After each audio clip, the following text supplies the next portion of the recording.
I'm Mike Batoda, Spartan SGX coach. Today I'm going to go over the kettlebell swing and a way to correct it. Now what most people do is a squat shoulder raise. This is wrong. Back in the late 2000s, I was in the Marines and got fat. I decided to make some changes, but I had no idea where to start. So I spent a couple of years researching, learning different things that work and what doesn't. It really took me about 5 years to figure it out. And during that process, I decided I wanted to help people who were in the same spot as me, and that's pretty much where I got started.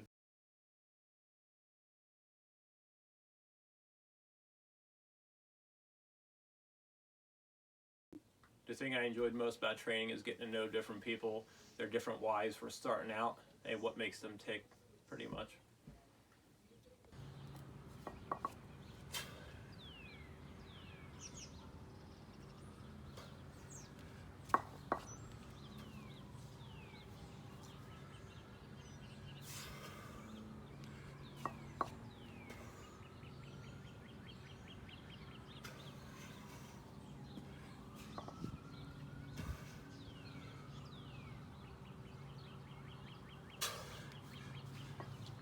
One of my greatest successes as a trainer is over the course of, I'd say, 4 or 5 weeks, taking a class of about 50 people, training them for the Spartan race, and waiting at the finish line for every last one of them to finish, which they did.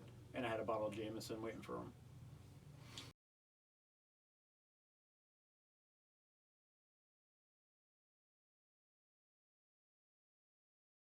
And the way I usually set up my class is that I'd like to have a theme for each class for different things we work on.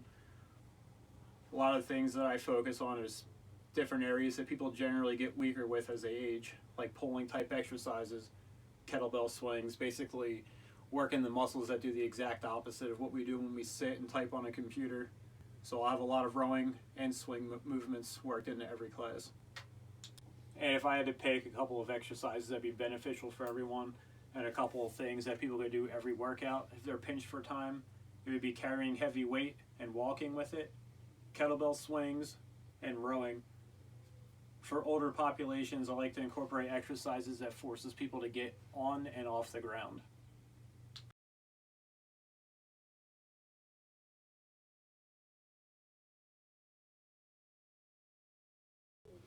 And to get people comfortable with my class, I like to reinforce the fact that whether it's a timed class or there's something specific that we're aiming for, like laps or hill sprints, everything is done at their own pace.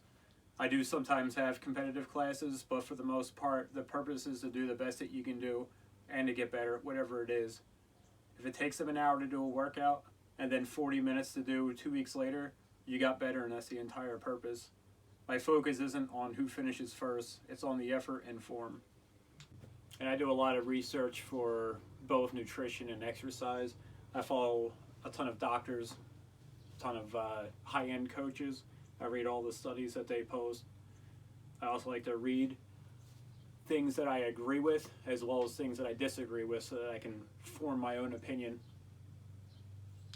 And the type of training I do for races is, if it's a running race, I just run. I increase my distance by about 10% a week, 10% for the full week's worth of miles, and 10% on top of the longest run of the week. For training for things like Spartan race, I add exercises into it in the middle of the run, and kind of just like same thing I do with the older populations, I do exercises that forces you to get on the ground and off the ground, since that's the majority of what you do during something like a Spartan race.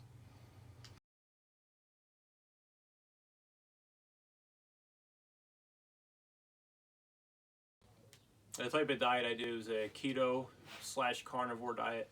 Keto, you wind up eating higher fat, less protein. Carnivore diet is just all red meat, fish, and it works out pretty well because you wind up eating less because of how dense the fat and protein are.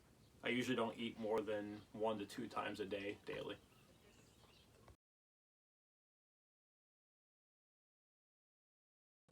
And my daily ritual, I wake up usually around 8.